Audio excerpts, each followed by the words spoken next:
If you're a high-functioning, overachieving woman, there's a high chance that this didn't start with ambition. It's something that began early in life before you even had a chance to choose. And I'm going to guess it's because you think that you're driven, disciplined, responsible. But let's be real. It's not just that we like to achieve things, it's that we feel like we have to. But there's a difference. Because if it was just ambition and drive, we would be able to turn it off. But when it's a pattern, we don't have the capacity to rest or slow down. And even when we hit the goal, it doesn't actually feel like it will last. So we quickly move on to the next thing. And with myself and the women I work with, we don't have the space to see that it comes from the role we learn to play in our families. Not consciously, but early childhood conditioning and experience. And maybe you were the caretaker, the person that took care of everybody in the family, the responsible one, the one who didn't make things harder for anybody else.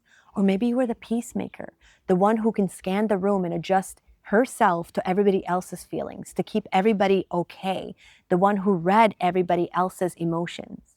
Or maybe you were the high achiever, like in my case, the one who got validated through doing well, the one who was only seen when she hit the target of others' expectations. And these roles gave us purpose because we were rewarded for them, all while keeping us in our corner.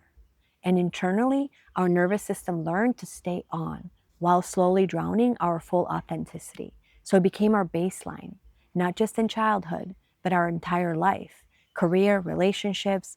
And it's no longer about showing up. It's about maintaining the high functioning role in order to stay ahead and stay responsible, even when it's not ours. And while the productivity is in motion, it looks like it's what we're meant to be doing.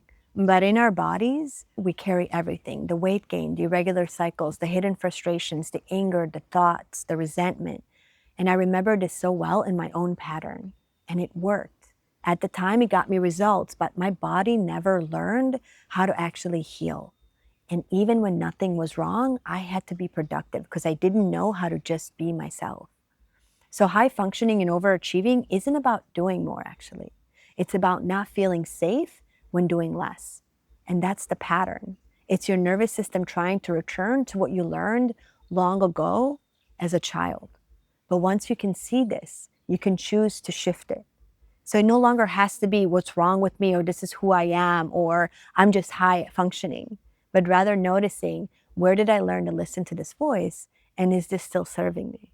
So the work becomes first in noticing the role you're playing, asking yourself, am I over-functioning right now? Am I taking on more than I need to? Am I trying to be over-responsible? And second is naming it. This is the part of me that learned to stay safe by performing, and this is what I'm feeling and doing.